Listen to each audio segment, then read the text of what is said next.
Hello साथियों, नमस्कार। स्वागत है आपका आपके अपने यूट्यूब चैनल DS ऑफिशियल शिक्षा में।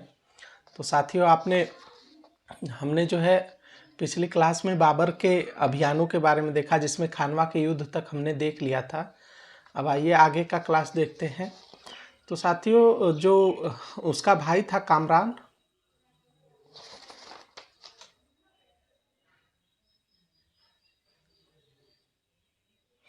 जो बाबर का भाई था कामरान, वो सत्ता के युद्ध के लिए जो है वहाँ पर काबुल और कांधार के आसपास के क्षेत्रों में जो है अगले ढाई ढाई वर्षों तक वह सिंध के आसपास के क्षेत्रों में जो है अपनी सेना को लेकर और युद्ध के लिए जाता रहा, आता रहा। और इससे ईरान ईरान से आके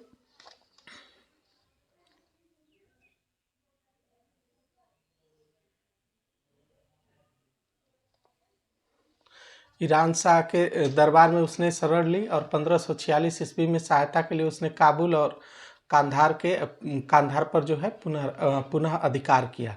जिसके उपरांत तो उसने अपने जो है निर्वास काल के दौरान हुमायूं ने हिंदाल और उस हिंदाल के आध्यात्मिक गुरु जो थे उसके मीर अली और पुत्र हमीदा बानो थी, उसका 29 अगस्त 1541 में उसका जिन्होंने विवाह कर लिया था, जिनसे अकबर जन्मा था। अकबर ने जन्म लिया। तो साथियों, इतिहास पूरी तरह गवाह है कि जब भी कोई भी शासक आता है और अपने जो है शासनकाल के दौरान जो भी संधियां करता है या फिर अपने राज्य विस्तार के लिए जो भी विवाह करता है, उससे जो भी पुत्र उनके पैदा हुए वही जो है महान शासक बने। इसका पूरा जो है एक ऐतिहासिक गवाह है और हमेशा से रहा है। तो ये जो फिर 22 जुलाई 1955 में 22 जुलाई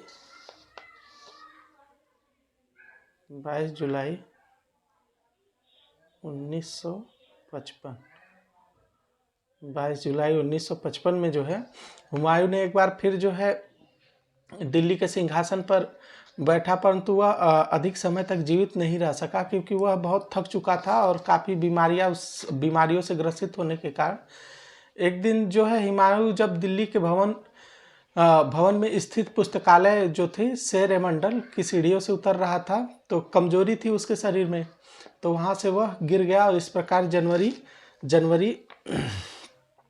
1556 में हुमायूं की मृत्यु हो गई। जनवरी 1556 में इसकी मृत्यु हो गई। और एक जो है लेनपुल ने हुमायूं को एक लेनपुल जो लेखक थे हुमायूं के जीवन भर की टिप्पणी करते हुए लिखे कि जीवन भर हुमायूं जो है लड़खड़ाता रहा और लड़खड़ाते लड़खड़ाते अपनी जान दे बैठा। तो लेनलुप ने लिखा था। और उसकी जो पत्नी थी हाजी बेगम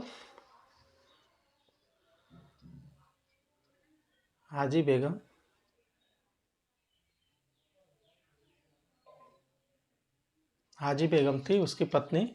उन्होंने जो है इसका मकबरा जो है उसके किले के समीप बनवाया और अबुल फजल जो थे हुमायूं को इंसान एक कामिल कहकर संबोधित किया था, मतलब इंसान एक कामिल कह के संबोधित किया इनको। और कानून ए हुमायूं के अनुसार कानून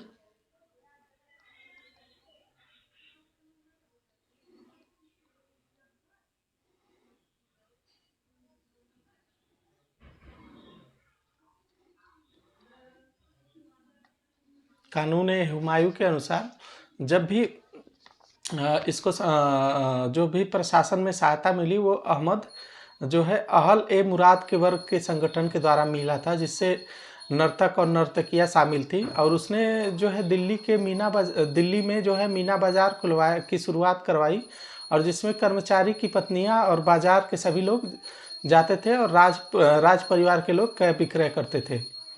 अब इसके बाद जो है हुमायूं तो ज्योतिषी में विश्वास करता था, इसलिए उसने जो है सप्ताह में 7 दिनों तक 7 रंग के कपड़े, 7 दिन अलग अलग रंग के कपड़े,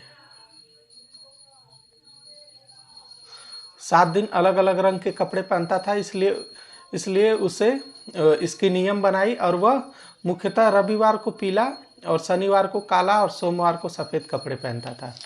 तो वो कपड़े पहनने की एक पद्धति अपनाया था जिससे जो है कपड़े जो है इसके अनुसार पहनता था, क्या बोलते हैं, ज्योतिषी के अनुसार पहनता था। इसके बाद शेरशाह सूरी 1540 से 1545 में दिल्ली के शासन पर बैठा।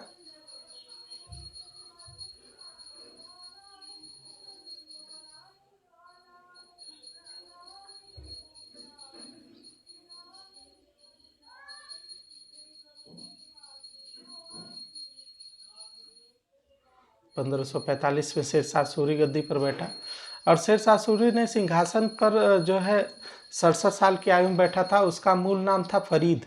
तो उसके पिता हसन खां जौनपुर के एक छोटे से जागीरदार थे और फरीद को शेर खां का खिताब उसके संरक्षक एवं एक शेर मारने के लिए दिया गया था। इसके उपरांत मोहम्मद शाह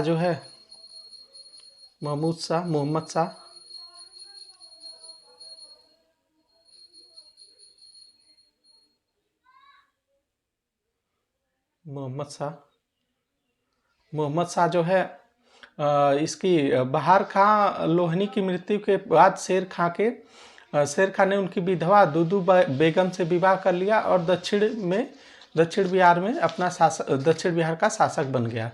उसके पश्चात शेरशाह सूरी ने मोहम्मद बिन तुगलक की मृत्यु के पश्चात उत्तर भारत में स्थापित बड़े साम्राज्य में जो है अपना शासन किया और उसका साम्राज्य जो है बंगाल से लेकर और सिंधु नदी तक था। ये उत्तर प्रदेश और सब राज्य होते हुए सिंधु नदी तक था। बंगाल से लेकर पूरा सिंधु नदी तक था और लगभग उसका राज्य जो है इधर राजस्थान में भी फैला हुआ था। तो बंगाल से सिंधु नदी से राजस्थान, इतना राज्य उसका लगभग फैला हुआ था। और जब 1532 में वह जो है मारवाड़ की गद्दी पर बैठने वाला वाले राजा जो थे मालदेव, उनने बहुत तेज़ी से जो है पश्चिम और उत्तरी राजपूतानों को अपने आधिपत्य में स्थापित कर लिया। जिसके पश्चात जो है शेरशाह ने मारवाड़ के युद्ध में राजपूतों के सर से इतना प्रभावित हुआ कि उसने कहा कि मैं मुट्ठी भर बाजरे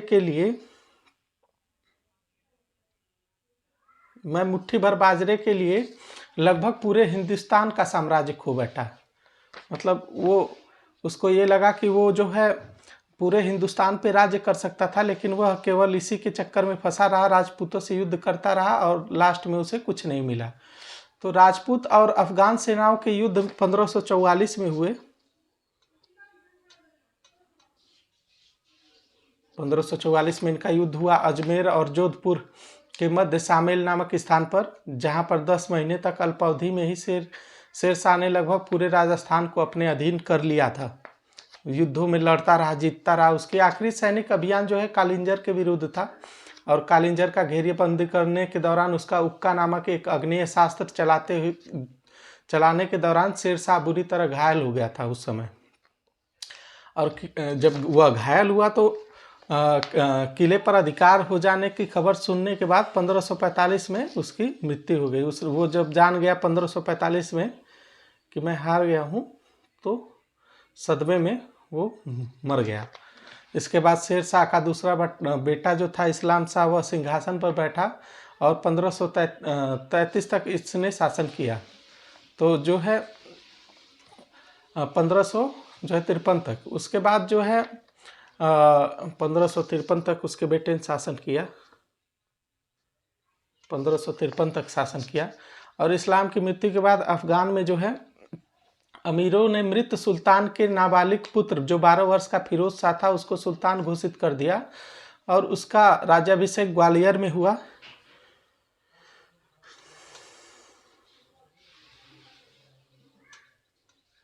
राज्याभिषेक ग्वालियर में हुआ और 3 दिनों तक बादशाह बन सका। फिर जो है मुबारिक खान ने अल्पवयस्क सुल्तान की हत्या कर दी और स्वयं जो है मोहम्मद शाह आदिल के नाम से सुल्तान बन गया। जिसके बाद शेरशाह की जो है गद्दी पर बैठा। और शेरशाह की अगर राज्य के लिए देन की बात की जाए तो उसने अपने साम्राज्य के एक छोर से दूसरे छोर तक शांति व्यवस्था को पुनर्स्थापित करने में प्रमुख योगदान था। शेरशाह चाहता था कि उसके साम्राज्य के सभी लोग शांति व्यवस्था के साथ रहें, और वाणिज्य व्यापार में भी उसने काफ़ी ज़्यादा योगदान दिया। और संचार सुविधाओं, रोड हो गया, या फिर जो है ये न्याय व्यवस्था हो गई, उसमें उस पर उसने बहुत ज़्यादा विशेष ध्यान दिया था। उसके पश्चात उसने पश्चिम में सिंधु नदी से लेकर बंगाल के सोनार गांव तक पहुंचने वाली पुरानी शाह सड़क को ग्रैंड ट्रक रोड जिसे कहा जाता है, उसे पुनः जो है शुरू करवाया। और प्राचीन भारत के उत्तरापथ कहते थे, मतलब उसने ग्रैंड ट्रक रोड बनवाया शेरशाह सूरी ने। और लॉर्ड डलहौजी ने इसका नाम बदलकर जीटी रोड कर दिया बाद में, ग्रैंड ट्रक रोड का। तो वर्तमान में NH1 और NH2 आप जिसे जानते हैं, NH1 और 2, ये शेरशाह सूरी का योगदान है, शेरशाह सूरी का योगदान था। इसके बाद जो है दिल्ली के सल्तनत पे राजा आते रहे, बैठते रहे, जिसके बाद जो है और उसने आगरा और चित्तौड़, तो इसने जो संचार साधन का माध्यम बना था, तो आगरा से चित्तौड़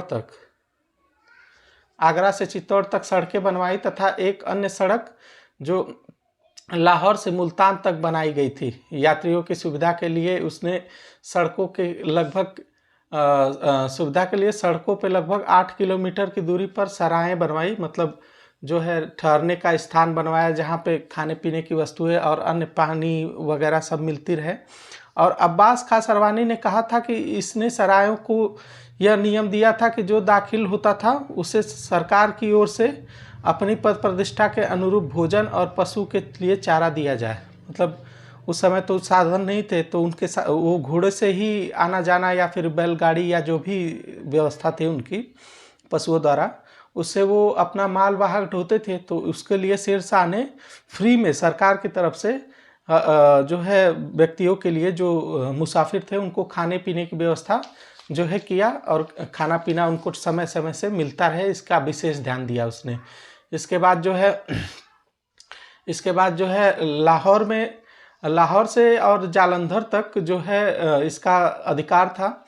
और जीटी रोड उसने जो है कटक, वहाँ जो क्या बोलते हैं, पंजाब से फिर जालंधर, इधर लाहौर तक बनवाया। उसके बाद अंबाला से फिर दिल्ली से मथुरा से आगरा, कन्नौज, बनारस, पटना, और ये इधर इलाहाबाद, कानपुर होते हुए भी गया था। इधर जो है साउथ में जो है मांडू और बुरहान और अरब जो है क्या बोलते हैं, बुरहान तक था, और इधर चित्तौड़ तक था। तो उसने जो है लगभग अपने रोड का जो मैप तैयार किया था, वो लगभग ऐसे था, यहाँ कटक से लेकर ऐसे, फिर ऐसे इलाहाबाद,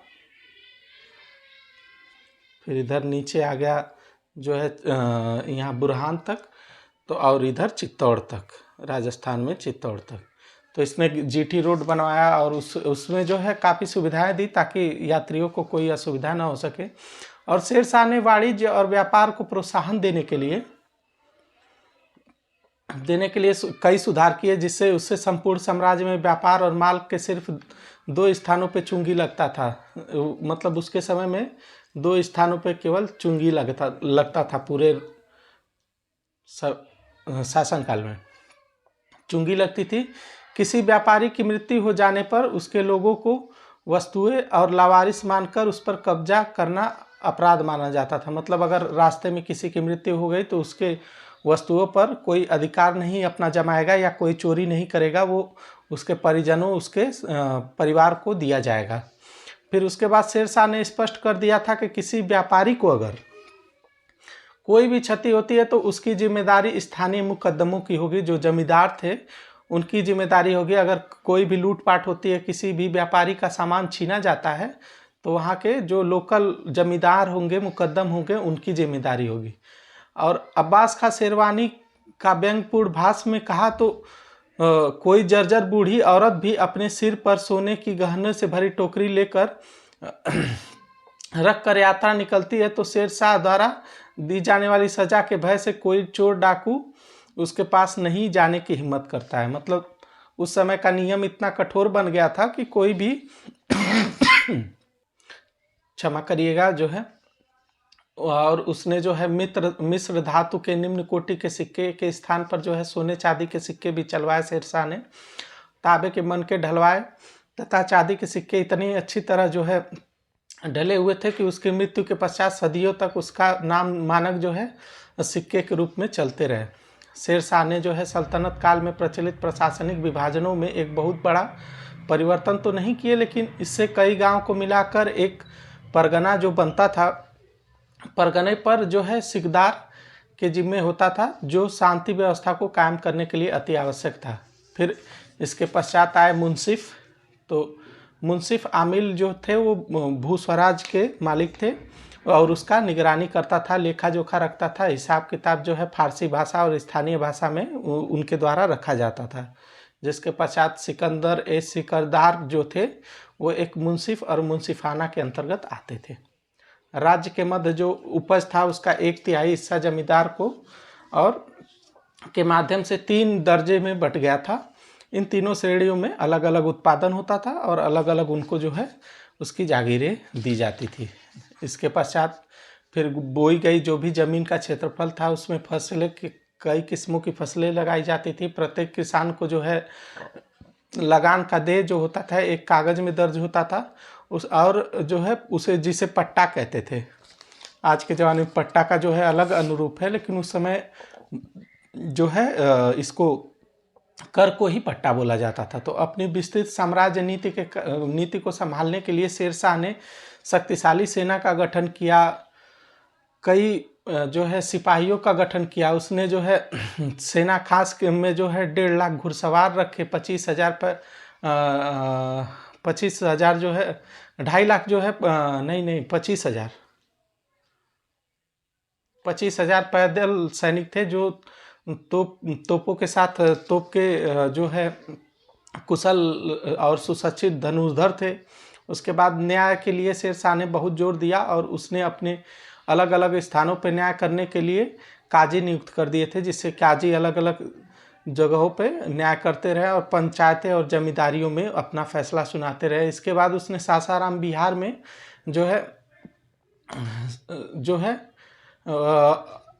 अपने लिए एक मकबरा बनवाया, जो स्थापत्य का एक बहुत ही उत्कृष्ट नमूना प्रस्तुत किया उसने।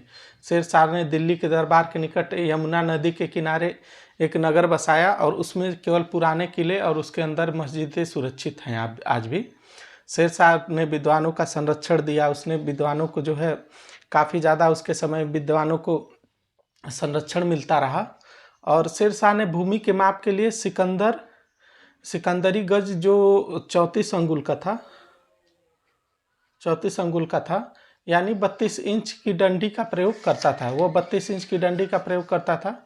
और शेरशाह की मुद्रा में जो है व्यवस्था जो थी अत्यंत विकसित थी और उसने पुराने घिसे पिटे सिक्कों को शुद्ध चांदी के रूप में 180 ग्रेन और तांबे को 380 ग्रेन में चलाया। शेरशाह ने लगभग 23